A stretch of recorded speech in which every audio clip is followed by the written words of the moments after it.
Hello, my people. This government, where they there now, APC, Tinubu government, they are all those people there. We know with the politician like PDP and other people that join them, they constitute 80% of those who work with Buhari. Now, they are trying to claim now, say Buhari government hold a lot of money and they do a lot of bad things. That's what they are trying to tell us now when they get there. Meanwhile, when they are campaigning, they are praising Buhari and they are telling us that Buhari is the best, that they are continuing with Buhari legacy. Now, they are talking now. Dakpa Abiodun, governor of Ogun State. I know all of una. Now, don't destroy this country. God will judge everybody. Soludo, you did there all these days. See what Soludo is talking. You will hear from this video how Tinubu government, APC, PDP, all of them, all politicians in Nigeria have spoiled Nigeria, have ruined Nigeria. Even Festus Keyamo, there is another video that Festus Keyamo was saying, talking about which airline, is it Ethiopia airline or one airline, that they give them waiver and they give them all this kind of wuru that they do. They are investigating. All these politicians have spoiled Nigeria. They are the one that make all of us suffering. When the time comes, you people will rise up to the task. Make una when they talk, make una defend everybody, every one of them, here and there, especially those who put us in this mess. Like 8 years. We are heading to another 12 years of... This one is not suffering. This one is dying. This one is killing. I've never seen this kind of thing, that Nigeria can contain this kind of situation. Nigerians can contain it. Listen to what Festus Keyamo said. I will not bring that one. Soludo, listen to what he says. Watch the video and then comment about Nigeria. Comment. Thank you, my people. I was governor of Central Bank, and I met the exchange rate at about 138 naira.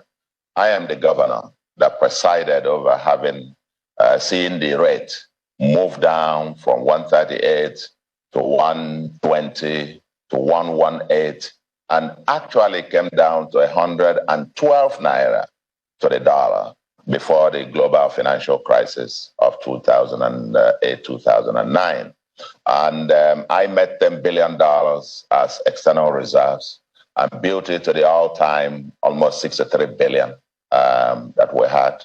And even in spite of, payment of the 12 billion in external debt and then going through the worst financial crisis in history, I still left behind about 45 billion the day I left office. Now, I've seen this myself. I've seen it up, I've seen it down, and I know quite a few things. But there's a note I will leave with you, and that is that we must realize where we're coming from. That we sat here in this country and saw the monetary authorities literally printing money, literally illegally, and I must say, printing money. Because I superintended the development or the drafting of the 2007 Central Bank Act. And to prevent us from getting where we are today, that's why we had an explicit clause there that prevents Central Bank from lending, recklessly, granting ways and means advances to the federal government. And we explicitly put in the law that you cannot grant more than to federal government more than 5% of the previous year's actual revenue as ways and means advances to the federal government. And that so granted must be retired by the end of the year in which it is granted. And where the federal government fails to retire that, the central bank is forbidden by that law from further advancing ways and means to it. That's the law. 2007 Act of the Central Bank. By that law, I don't think there was any time that the Ways and Means advances would have been more than 250 billion at any point in time. We were very stringent in doing this. And as governor, I was very bullish in insisting that we remain within the ambit of the law. But we sat there, all of us, Nigerians, we're all guilty of this.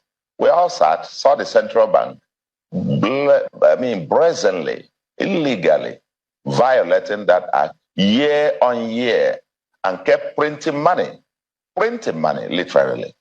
Because when you advance money that is backed by nothing, you just credit the federal government, but continue to credit the account of government with trillions. 1 trillion, people shouted, 2 trillion, 10 trillion, 15 trillion, 20 trillion. And we kept going.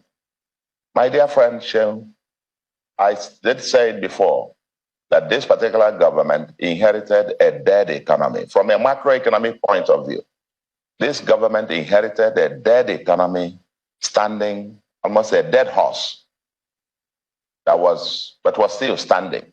But people didn't know it was dead.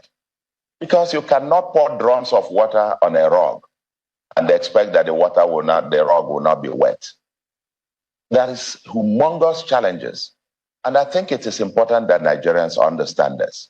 And that it's not a tea party. Cardoso and the Minister of Finance, when I spoke with them, each one of them I spoke to, on the appointment, I said, meaning have my congratulations and also my commiserations, because I know what faces them, and Nigerians need our support collectively, intellectually, and in whatever way that we can. But I want to believe that we'll lock ourselves in a room for a day or two. We must be able to get through this. Nigeria, I'm an incurable optimist in the greatness of this country. That's why I offered. That's why I applied for this job. If I don't believe in the future, in the incredible, the future of this country, then I wouldn't be, taking myself through this, what I call the executive imprisonment, as it were.